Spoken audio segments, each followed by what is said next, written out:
નમસ્કાર, તમારી ચુસ્તી સ્ફૂર્તિ અને તંદુરસ્તી માટે હંમેશા હાજર છે health campus YouTube video channel. જી હા દોસ્તો, તમે જોવાનું શરૂ કરી દીધું છે health campus YouTube video channel અને હું છું તમારો દોસ્ત દીપ્તેશ રાવલ। નવા મિત્રોનું સ્વાગત કરું છું। આપને જણાવી દેવાનું કે આપણી હેલ્થ કેમ્પસ ચેનલ ઉપર તમારી હેલ્થને લગતી એકદમ અગત્યની માહિતી સિમ્પલ ભાષામાં અને સરળ લેંગ્વેજમાં અને સચોટ રીતે આપવામાં આવે છે। અને દોસ્તો, તમને લેટેસ્ટમાં લેટેસ્ટ ઇન્ફોર્મેશન મળે એ રીતે અમારો પ્રયત્ન હોય છે। તો દોસ્તો, તમારા જીવનને ઉપયોગી, તમારી લાઈફને ઉપયોગી સચોટ અને સરળ માહિતી તમે ચૂકી ના જાઓ એના માટે આપણી ચેનલને અત્યારે જ સબસ્ક્રાઈબ કરી નાખો। દોસ્તો, નીચે આપેલું સબસ્ક્રાઈબનું બટન દબાવો અને બાજુમાં આપેલું બેલ આઇકન પણ દબાવી દો કે જેથી તમે કોઈ પણ અગત્યની માહિતી ચૂકી ના જાઓ।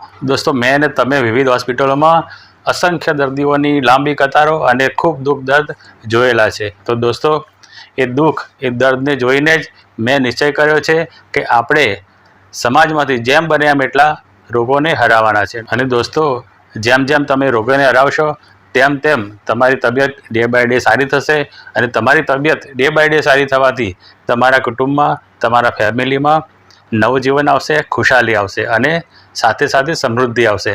તો દોસ્તો, આ જ શુભ આશય અને આ જ શુભ સંકલ્પ સાથે આપણી હેલ્થ કેમ્પસ ચેનલ કામ કરે છે। અને દોસ્તો, આજનો વિડીયો પણ આ જ શુભ સંકલ્પ અને આ જ શુભ આશય સાથે તમારી સમક્ષ રજૂ કરું છું। દોસ્તો, ડાયાબિટીસમાં જો આપણે આપણા ફૂડનું, આપણા ડાયટનું ધ્યાન ના રાખીએ તો દોસ્તો શુગર ક્યાં તો એકદમ અપ જતી રહે, ક્યાં તો એકદમ લો જતી રહે અને બંને પોઝિશન આપણા વિવિધ કોમળ અંગો માટે ખૂબ નુકસાનકારક છે। દોસ્તો, તમે જાણો જ છો કે જો શુગર લો થઈ જાય તો પણ આપણા મગજના કોષ મરવા માંડે છે। એ જ રીતે જો શુગર હાઈ થઈ જાય તો મગજથી લઈને તમામ અંગોમાં નુકસાન કરી દે છે। એટલે દોસ્તો, આપણે એ વાતનું ધ્યાન રાખવું જોઈએ કે આપણી શુગર એકદમ વધી ના જાય અને એકદમ ઘટી ના જાય અને આપણી શુગરનું લેવલ એકદમ મેન્ટેન કરીને એકદમ સ્ટેડી આપણે રાખવું જોઈએ। અને દોસ્તો, જ્યારે ડાયાબિટીસ હોય એની સાથે વિવિધ પ્રકારના કોમ્પ્લિકેશન હોય, સાથે સાથે તમારી ડાયાબિટીસની દવા ચાલુ હોય અને દોસ્તો ઘણીવાર દવાનો ડોઝ એડજસ્ટ થઈ શકતો હોતો નથી। તમે દવા લો ત્યારે શુગર એકદમ ડાઉન જતું રહે અને પછી થોડા સમય પછી શુગર એકદમ અપ જતું રહે। એટલે દોસ્તો, આ બધી પરિસ્થિતિને ટાળવા માટે આપણે ડાયટનું પ્લાનિંગ કરવું ખૂબ જરૂરી છે। દોસ્તો, આપણા આગળના એક વિડીયોમાં આપણે ડાયાબિટીસના ડાયટ વિશે ખૂબ ઊંડાણપૂર્વક સાચી સમજણ આપેલી છે।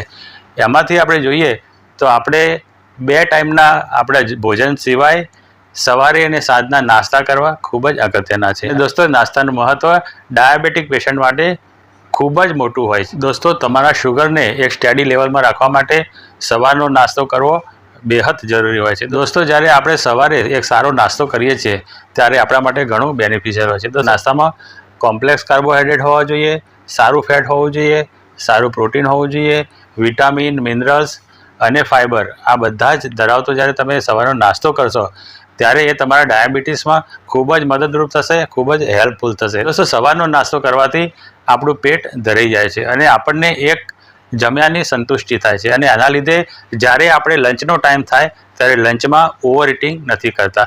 જો આપણે સવારનો નાસ્તો ના કર્યો હોય અને ડાયરેક્ટ જો લંચ તરફ જઈએ તો લંચમાં આપણે ખૂબ વધારે આપણાથી ખવાઈ જાય છે અને એના લીધે આપણું શુગર તાત્કાલિક એકદમ શૂટઆઉટ થઈ જતું હોય છે। દોસ્તો, જ્યારે તમે સવારનો નાસ્તો સારો કરેલો હશે ત્યારે તમારી ભૂખ સંતોષાઈ ગયેલી હશે અને લંચમાં તમે ઓવર ઇટિંગ નહીં કરો અને ઓવર ઇટિંગ ના થવાથી તમારું શુગર એકદમ સ્ટેડી ચાલશે। સાથે સાથે દોસ્તો, ઘણા બધા જ્યારે ડાયાબિટીક પેશન્ટ સવારે ડાયાબિટીસની ગોળી લેતા હોય છે ત્યારે જો એ પેશન્ટ નાસ્તો ના કરે તો એ ગોળીની અસરથી એમનું બ્લડ શુગર એકદમ નીચે ઉતરી જાય છે અને ઘણીવાર બેભાન થઈ જવાની અને કોમામાં જતી રહેવાની પોઝિશન ઊભી થઈ જતી હોય છે। એટલે દોસ્તો, આવા કોમ્પ્લિકેશનને પણ જો આપણે ટાળવા હોય તો આપણે ડાયાબિટીસમાં સવારનો નાસ્તો કરવો ખૂબ જ અગત્યનો છે। અને દોસ્તો, જેમને ડાયાબિટીસ નથી એમને પણ સવારનો નાસ્તો કરવો ખૂબ જ અગત્યનો છે અને આમ કરવાથી એમને ડાયાબિટીસ આવવાની શક્યતા પણ ઓછી થઈ જશે। એટલે દોસ્તો, સવારના નાસ્તાનું આટલું બધું મહત્ત્વ છે। હવે દોસ્તો, સવારના નાસ્તાનું આટલું બધું મહત્ત્વ હોય તો આપણે હમણાં વાત કરી કે સારી ફેટ, સારું પ્રોટીન, સારા કાર્બોહાઈડ્રેટ્સ, વિટામિન્સ, મિનરલ્સ અને ફાઇબર આ બધું જ આમાં જોઈએ। હવે દોસ્તો, સારું ફેટ એટલે શું? સારું ફેટ એટલે જેની અંદર HDL વધારે હોય અને LDL ઓછું હોય એવું સારું ફેટ કહેવાય। જે ચરબી નોર્મલ ટેમ્પરેચરે પ્રવાહી રહેતી હોય એ ચરબીને સારી ફેટ કહેવાય। એ જ રીતે દોસ્તો, સારું પ્રોટીન કોને કહેવાય? તો અંગ્રેજીમાં એને લીન પ્રોટીન કહે છે. એટલે દોસ્તો જે પ્રોટીનમાં ચરબી ઓછી હોય એ પ્રોટીનને લીન પ્રોટીન, સારું પ્રોટીન કહેવાય છે. દોસ્તો સારું પ્રોટીન જે સોયા પનીર આવે છે, જેને ટોફુ કહીએ છીએ, એ એક સારું પ્રોટીન હોય. સિવાય ડ્રાયફ્રૂટ્સમાંથી મળતું પ્રોટીન એ સારું પ્રોટીન હોય છે. એના સિવાય દોસ્તો કઠોળમાંથી મળતું પ્રોટીન એ પણ સારું પ્રોટીન હોય છે. અને દહીંમાંથી મળતું પ્રોટીન એ પણ સારું પ્રોટીન હોય છે. પણ એ દહીં લો ફેટ હોવું જોઈએ, લો ફેટ દૂધમાંથી બનાવેલું દહીં હોવું જોઈએ. તો દહીંમાંથી પણ જે પ્રોટીન મળશે એ લો ફેટ પ્રોટીન તમને મળશે. એટલે દોસ્તો આ રીતે હેલ્ધી ફેટ અને હેલ્ધી પ્રોટીન હોવા જોઈએ. સાથે સાથે કોમ્પ્લેક્સ કાર્બોહાઈડ્રેટ્સ હોવા જોઈએ. દોસ્તો જ્યારે કોમ્પ્લેક્સ કાર્બોહાઈડ્રેટ આપણે લઈએ છીએ ત્યારે એ કાર્બોહાઈડ્રેટ્સનું પાચન થયા પછી ગ્લુકોઝ આપણને એકદમ અવેલેબલ નથી થઈ જતો અને ગ્લુકોઝ ધીમે ધીમે અવેલેબલ થાય છે. એટલે દોસ્તો જ્યારે કોમ્પ્લેક્સ કાર્બોહાઈડ્રેટ્સ આપણે લઈએ ત્યારે આપણે શુગર જે એકદમ શૂટઆઉટ થઈ જવાની ઘટના ઘટતી હોય છે એમાંથી બચી જતા હોઈએ છીએ. એટલે દોસ્તો healthy protein, healthy fat, complex carbohydrates અને ફાઇબર. દોસ્તો ફાઇબર ખૂબ અગત્યની વસ્તુ છે. જો તમારે ડાયાબિટીસમાં સક્સેસફુલ તમારે ડાયાબિટીસને હરાવવું હોય તો દરેક નાસ્તામાં અને દરેક જમવાના સમયે ફાઇબરને ઇન્ક્લુડ કરવો જરૂરી છે. દોસ્તો ફાઇબરના કારણે જ્યારે પણ આપણે જમ્યા હોઈએ છીએ એનું જ્યારે ગ્લુકોઝમાં પરિવર્તન થાય ત્યારે જ્યારે ફાઇબરની હાજરી હોય ત્યારે એ ગ્લુકોઝ આપણા રક્ત સુધી, આપણા બ્લડ પ્રવાહ સુધી ધીમે ધીમે પહોંચશે અને ધીમે ધીમે પહોંચવાથી આપણું શુગર એકદમ હાઈ નહીં થઈ જાય. તો દોસ્તો ફાઇબર કન્ટેન્ટ તમારા નાસ્તામાં અને લંચમાં હોવું જરૂરી છે. દોસ્તો આપણે આગળ જણાવ્યું એ રીતે આદર્શ નાસ્તો આપણે કરીશું, એવા બધા જ તત્વોવાળો નાસ્તો કરીશું ત્યારે આપણા શરીરમાં એ નાસ્તાની શક્તિનું સસ્ટેઇન રિલીઝ એટલે કે ધીમે ધીમે રિલીઝ થશે અને આપણને આખો દિવસ તાજગી લાગશે અને આખો દિવસ આપણને જે ડાયાબિટીસના રોગમાં ક્રેવિંગ થતું હોય છે, એ બધું કંઈ ખાધે કરવાની ઈચ્છા થતી હોય છે, એમાં સુધારો થશે, એ ઓછું થશે. એટલે દોસ્તો નાસ્તો કરવાનું આ પણ એક સારું કારણ છે, આ મહત્ત્વ છે કે જેનાથી આપણી ભૂખ સંતોષાઈ જાય છે અને આપણી શક્તિનું જે ઉર્જા આપણને મળે એ આખો દિવસ ઉર્જા મળી જતી હોય છે. તો નાસ્તો કરવાથી એક બીજો ફાયદો એ થાય છે કે સારો નાસ્તો કરવાથી અને એની અંદર મિનરલ્સ અને વિટામિન્સ હોવાથી આપણી ઇન્સ્યુલિન સેન્સિટિવિટી સારી થઈ જાય છે. હવે દોસ્તો તમને થશે કે ઇન્સ્યુલિન સેન્સિટિવિટી એટલે શું? તો દોસ્તો આપણે જ્યારે પણ કંઈ પણ ખોરાક ખાઈએ એનું રૂપાંતર ગ્લુકોઝમાં થાય અને એ ગ્લુકોઝ આપણા આંતરડામાં થઈને શોષણ થાય બ્લડની અંદર અને એ બ્લડ દ્વારા આપણા પ્રત્યેક કોષ સુધી એ ગ્લુકોઝ પહોંચે. હવે દોસ્તો જ્યારે કોષ સુધી ગ્લુકોઝ પહોંચી ગયો પરંતુ એ કોષનું તાળું ખોલવા માટે એક ચાવીની જરૂર પડે. હવે એ ચાવીનું નામ છે ઇન્સ્યુલિન. જ્યાં દોસ્તો આ ઇન્સ્યુલિન એ આપણી પેનક્રિયાસ નામની ગ્રંથિ ઉત્પન્ન કરે છે. એટલે ઇન્સ્યુલિન પેનક્રિયાસ ગ્રંથિમાંથી ઉત્પન્ન થઈને આપણા શુગરની જોડે જોડે છેક સુધી આપણા દરેક કોષ સુધી જાય છે. એ કોષ સુધી ગયેલો ગ્લુકોઝ જો ઇન્સ્યુલિનનું જે ચાવી ના હોય, ઇન્સ્યુલિન એક ચાવીનું કામ કરે અને જો એ ચાવી ના હોય તો એ ગ્લુકોઝ કોષની અંદર જઈ શકતો નથી અને આપણને શક્તિ આપવાનું કામ અને આપણા કોષના નવસર્જનનું કામ આપણો ગ્લુકોઝ કરી શકતો નથી. અને જ્યારે આવું થાય છે ત્યારે વધારાનો ગ્લુકોઝ, ઉપયોગ થયા વગરનો ગ્લુકોઝ આપણા બ્લડમાં ફરવા માંડે અને આપણા બ્લડની અંદર શુગરનું લેવલ વધવા માંડે અને દોસ્તો એને આપણે હાઈ બ્લડ શુગર લેવલ કહેવાય, એને ડાયાબિટીસ કહેવાય. તો દોસ્તો નાસ્તો કરવાથી આ જે ચાવી લાગવાની જે ઘટના છે એ સુધરી જાય છે. કોષના જે રિસેપ્ટર છે એની સેન્સિટિવિટી ઇન્સ્યુલિન પ્રત્યે વધે છે અને ઇન્સ્યુલિનની ચાવીથી કોષ ખુલી જાય છે અને શુગર માટે રસ્તો કરે છે અને શુગરનો રસ્તો થઈ જવાથી શુગર અંદર જઈને પોતાનું કામ કરે છે.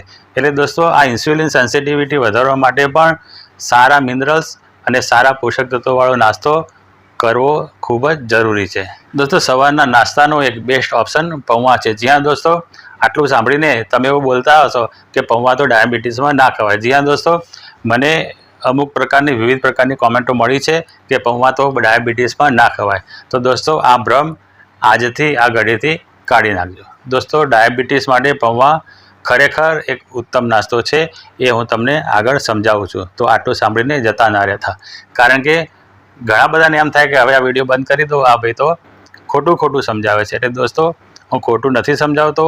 પૌવા તમારા ડાયાબિટીસના કંટ્રોલ માટે કેમ અગત્યના છે એ આપણે આગળ. દોસ્તો સૌથી પહેલાં આપણે એ જોઈએ કે પૌવા કેટલા પૌષ્ટિક છે. દોસ્તો એની પૌષ્ટિકતાનું લિસ્ટ હું લઈને આવ્યો છું, હું તમને એ સંભળાવી દઉં. દોસ્તો પૌવા જ્યારે આપણે 60 ગ્રામ વજનના પૌવા લઈએ છીએ તો એની અંદર 76% કાર્બોહાઈડ્રેટ્સ હોય છે. એના સિવાય દોસ્તો 23.1% એમાં ફેટ્સ હોય છે, સારી ચરબી હોય છે. એના સિવાય દોસ્તો 6% જેવું અંદર ફાઇબર હોય છે. 4% જેવું દોસ્તો એની અંદર પ્રોટીન હોય છે અને દોસ્તો 60 ગ્રામ ખાલી પૌવા ખાવાથી આપણને 207 કેલરી શક્તિ મળતી હોય છે। દોસ્તો પૌવા કેટલા પૌષ્ટિક છે એ તમને આ લિસ્ટ ઉપરથી ખબર પડી જશે। દોસ્તો આપણે પહેલાં ભ્રમની વાત કરીએ કે ડાયાબિટીસમાં પૌવા ના ખવાય।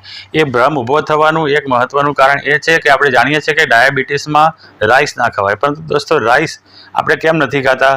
જે બાસમતી રાઈસ આવે છે એ પોલિશ કરેલા આવે છે, એમાંથી જેટલું પોષક તત્વો હોય છે એ પોલિશિંગ કરીને મશીનોથી હટાવી દેવામાં આવે છે અને આપણા ભાગમાં જે આવે છે એ ફક્ત સ્ટાર્ચવાળું અને ફક્ત જે કહીએ ને શુગરવાળો ભાગ આપણે રાઈસ તરીકે આપણા ભાગે આવે છે। એટલે દોસ્તો રાઈસથી આપણું ડાયાબિટીસ વધતું હોય છે। પરંતુ દોસ્તો પૌવા જે છે એ એની અંદર આવી રીતે પોલિશિંગ નથી થતું અને એ ભાત કરતાં ઓછું એમાં પ્રોસેસિંગ થાય છે અને દોસ્તો ઓછું પ્રોસેસિંગ થયેલું હોવાથી પૌવાની અંદર ન્યુટ્રિશનલ વેલ્યુ સારી હોય, એની અંદર પોષક તત્વો બધા મેન્ટેન થયેલા હોય છે, જળવાયેલા હોય છે। એટલે દોસ્તો પૌવા એટલે ડાયાબિટીસમાં ખાઈ શકાય, કારણ કે એની અંદર કાર્બોહાઈડ્રેટ્સ હોય છે નો ડાઉટ, પણ એની સાથે સાથે જે બીજા આપણા શરીર માટે જરૂરી અને ડાયાબિટીસને રોકવા માટે જરૂરી તત્વો પણ હાજર હોય છે। એટલે દોસ્તો આપણે રાઈસ ના ખાઈ શકીએ ભલે, પણ પૌવા ખાઈ શકીએ છીએ। દોસ્તો પૌવા પચવામાં ખૂબ સરળ હોય છે અને આસાનીથી પચી જાય છે, એટલે એના લીધે આપણા શરીર ઉપર વધારાનું જોર નથી પડતું અને આપણી ડાયજેસ્ટિવ સિસ્ટમ ખૂબ સારી રહેતી હોય છે। એટલે દોસ્તો પૌવા આ રીતે સરળતાથી પચી જાય છે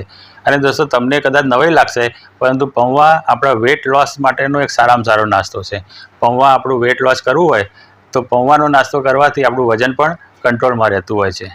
દોસ્તો પૌવા ખાવાથી આપણા ડાયાબિટીસમાં અને આપણી ઓવરઓલ હેલ્થમાં 10 જેટલા ફાયદા છે। સૌથી પહેલો ફાયદો પૌવાનો એ છે કે પૌવા લેક્ટોઝ ફ્રી છે। જી હા દોસ્તો, પૌવામાં લેક્ટોઝ હોતું નથી, એટલે સવારે જ્યારે તમે દૂધની બનાવટો કરતા હોય, જ્યારે પૌવાનો નાસ્તો કરો ત્યારે તમે લેક્ટોઝમાંથી બચી જાઓ છો અને લેક્ટોઝ એ શુગર વધારવાનું કામ કરતો હોય છે। એટલે દોસ્તો આ રીતે પૌવા આપણે ડાયાબિટીસ માટે સારા છે। બીજું પૌવાનો એ ફાયદો છે કે પૌવા ગ્લુટેન ફ્રી છે। જી હા દોસ્તો, તમે જ્યારે ઘઉંની બનાવટો જ્યારે લો છો, રોટલી કે એવું કંઈ જ્યારે સવારના નાસ્તામાં લો તો એની અંદર ગ્લુટેન આવી જાય અને ગ્લુટેનની એલર્જી ઘણા લોકોને હોય છે અને ડાયાબિટીસમાં પણ ગ્લુટેન લેવું સારું નહીં। એટલે દોસ્તો પૌવાની અંદર ગ્લુટેન હોતું જ નથી, એટલે એ રીતે દોસ્તો ડાયાબિટીસમાં પૌવા ખૂબ સારા રહેતા હોય છે। દોસ્તો પૌવાનો એક બીજો જબરજસ્ત ફાયદો એ છે કે પૌવા ખાધા પછી આપણને ઇન્સ્ટન્ટ એનર્જી મળે છે। જ્યાં દોસ્તો આપણને તરત જ આપણી શરીરમાં સ્ફૂર્તિ આવે છે અને શક્તિ મળે છે। એટલે દોસ્તો પૌવાનો આ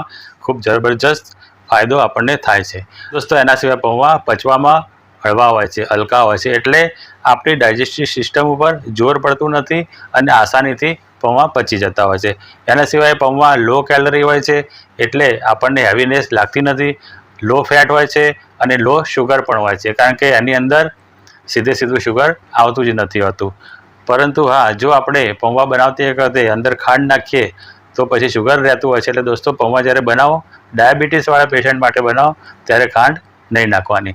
દોસ્તો એના સિવાય પૌવાની અંદર ફાઇબર સારા હોય છે અને ફાઇબર સારા હોવાથી આપણે આગળ પણ વાત કરી કે ફાઇબરની હાજરીથી આપણું જે રિલીઝ થયેલું ગ્લુકોઝ છે એ બ્લડને ધીમે ધીમે અવેલેબલ થાય અને આપણું બ્લડ શુગર સ્ટેડી રહે છે। એના સિવાય દોસ્તો પૌવાની અંદર વિટામિન B1 હોય છે અને B1 એ આપણા બ્લડ શુગરના મેન્ટેન કરવા માટે, સ્ટેડી કરવા માટે ખૂબ અગત્યનો ભાગ ભજવે છે। એટલે દોસ્તો ડાયાબિટીસમાં પૌવા ખૂબ સારા હોય છે। એના સિવાય દોસ્તો જ્યારે પણ આપણે પૌવા બનાવીએ છીએ ત્યારે અંદર અચૂકપણે સિંગદાણા આવતા હોય છે। દોસ્તો સિંગદાણાના કારણે પૌવાની અંદર એન્ટીઓક્સિડન્ટ અને પ્રોટીન વધારાનું બીજું ઉમેરાય છે અને દોસ્તો આપણો ફાયદો બમણો થઈ જાય છે। એના સિવાય દોસ્તો પૌવાની અંદર આયર્ન ખૂબ સારી માત્રામાં હોય છે। દોસ્તો 100 ગ્રામ પૌવાની અંદર 20 મિલીગ્રામ આયર્ન આપણને મળે છે। એટલે દોસ્તો આયર્નની ડેફિશિયન્સી જેનામાં હોય અને ડાયાબિટીસમાં ખાસ જો એનિમિયા પણ સાથે હોય તો પૌવાની અંદરથી આયર્ન આપણને ખૂબ સારી માત્રામાં મળી જશે। દોસ્તો એના સિવાય આપણે જોઈએ તો પૌવામાં વિટામિન બી કોમ્પ્લેક્સ એટલે કે વિટામિન બીના જુદા જુદા વેરિયન્ટ્સ જે આવે છે, વિટામિન બીસ કહેવાય, અને એ બધા જ વિટામિન બીના થોડા અંદર વેરિયન્ટ હાજર હોય છે। એના સિવાય દોસ્તો પૌવા એન્ટીઓક્સિડન્ટ તત્વો ધરાવે છે અને એન્ટીઓક્સિડન્ટ તત્વો ધરાવતું હોવાથી આપણા ફ્રી રેડિકલને બાંધી દે છે અને આપણું ડાયાબિટીસ વકરતા અટકે છે, આપણી ઇન્સ્યુલિન સેન્સિટિવિટી સારી થાય, આપણું પેનક્રિયાસ સારું થાય અને બીજા રોગો, હાર્ટ પ્રોબ્લેમ, કેન્સર, મગજના પ્રોબ્લેમ, એ બધા જ પ્રોબ્લેમ એન્ટીઓક્સિડન્ટ તત્વો અટકાવતા હોય છે। એટલે દોસ્તો આ રીતે પણ પૌવા ખૂબ જ આપણને બેનિફિશિયલ રહે છે। એટલે દોસ્તો પૌવા તમે જો એવું સમજીને ખાતા ના હોય કે ડાયાબિટીસમાં ના ખવાય, તો ખાવાનું ચાલુ કરી દેજો। દોસ્તો પૌવાનો બીજો ફાયદો જોઈએ તો પૌવા પ્રોબાયોટિક હોય છે, એટલે દોસ્તો પૌવા સારા બેક્ટેરિયાનો વિકાસ આપણા પેટની અંદર કરી શકે। દોસ્તો પૌવાનો એક બીજો ફાયદો જોઈએ તો પૌવાની અંદર જેટલા પણ કાર્બોહાઈડ્રેટ્સ છે એ બધા જ કોમ્પ્લેક્સ છે, એટલે દોસ્તો કોમ્પ્લેક્સ કાર્બોહાઈડ્રેટ્સ હોવાથી આપણા બ્લડને તરત જ અવેલેબલ નથી થતું અને આપણું બ્લડ શુગર મેન્ટેન રહે છે। હવે દોસ્તો પૌવાના આ 10 ફાયદા આપણે જોયા, એ 10 ફાયદા જોઈને આપણને એમ થાય કે પૌવા બનાવવા કેવી રીતે। દોસ્તો પૌવાની અંદર તમે ખાંડ ના નાખો અને બટાકા સહેજ ઓછા નાખો, એના સિવાય જેટલા પણ તમે એની અંદર વેરિએશન તમે કરી શકો, ગાજર કરી અંદર ઉમેરી શકાય, કેપ્સિકમ ઉમેરી શકાય, ટામેટાં ઉમેરી શકાય, વટાણા ઉમેરી શકાય, ડ્રાયફ્રૂટ્સ નાખી શકાય। આ બધું જ ઉમેરીને તમે સરસ મજાના જ્યારે પૌવા બનાવશો ત્યારે એ તમારા ડાયાબિટીસ માટે ખૂબ જ હેલ્ધી એક નાસ્તો તૈયાર થઈ જશે અને તમારા ડાયાબિટીસને મેનેજમેન્ટ કરવા માટે, તમારા શુગર લેવલને મેન્ટેન રાખવા માટે, સ્ટેડી રાખવા માટે પૌવા ખૂબ જ મદદરૂપ થશે। દોસ્તો આજે આપણે નાસ્તાનું મહત્ત્વ સમજ્યા, સાથે સાથે એક મોટો ભ્રમ આપણે ભાગી નાખ્યો છે કે ડાયાબિટીસમાં પૌવા ના ખવાય। ઘણા વિડીયો પણ આવે છે કે આ તો ખાતા જ નહીં, એટલે આ બધો જ ભ્રમ આજે આપણે તોડી નાખ્યો છે। તો દોસ્તો આપણે એ પણ સમજ્યા કે પૌવા કેમ સારા છે અને પૌવા કેમ ડાયાબિટીસમાં ખાવા જોઈએ। દોસ્તો આ વિડીયો તમને કેવો લાગ્યો? જો દોસ્તો આ વિડીયો તમને ગમ્યો હોય તો એક લાઇક અને કોમેન્ટ કરવાનું ભૂલતા નહીં। દોસ્તો તમારી એક લાઇક અને કોમેન્ટ અમારા માટે ખૂબ જ પ્રેરણારૂપ કામ કરે છે અને તમારા માટે નવી નવી ઇન્ફોર્મેશન લઈને આવવાની એક ધગશ, એક ઉત્સાહ અમારામાં એક સંચાર થાય છે અને તમારા માટે સારી માહિતી લઈને અમે હાજર થઈએ છીએ। તો દોસ્તો એક લાઇક અને એક કોમેન્ટ ભૂલાય નહીં। અને દોસ્તો જો તમને એવું લાગે કે તમારા કોઈ મિત્રને આ વિડીયોની જરૂર છે તો એ મિત્રને આ વિડીયો જરૂરથી શેર કરજો। દોસ્તો જો તમે આપણી ચેનલ ઉપર નવા હોય અને હજી સુધી પણ ચેનલને સબસ્ક્રાઈબ ના કરી હોય તો હું તમને ફરીથી યાદ દેવડાવી દઉં કે આપણી ચેનલને જરૂરથી સબસ્ક્રાઈબ કરો। સબસ્ક્રાઈબ કરવા માટે નીચે આપેલું સબસ્ક્રાઈબનું બટન દબાવી દો અને બાજુમાં આપેલું બેલ આઇકન પણ દબાવી દો કે જેથી તમે કોઈ અગત્યની માહિતી ચૂકી ના જાઓ। દોસ્તો આજના વિડીયોમાં આટલું જ। આવતા વિડીયોમાં ફરીથી નવી જ ઇન્ફોર્મેશન સાથે હાજર થઈશું। ત્યાં સુધી આપની રજા ચાહું છું। આપનો ખૂબ ખૂબ આભાર। જય હિન્દ।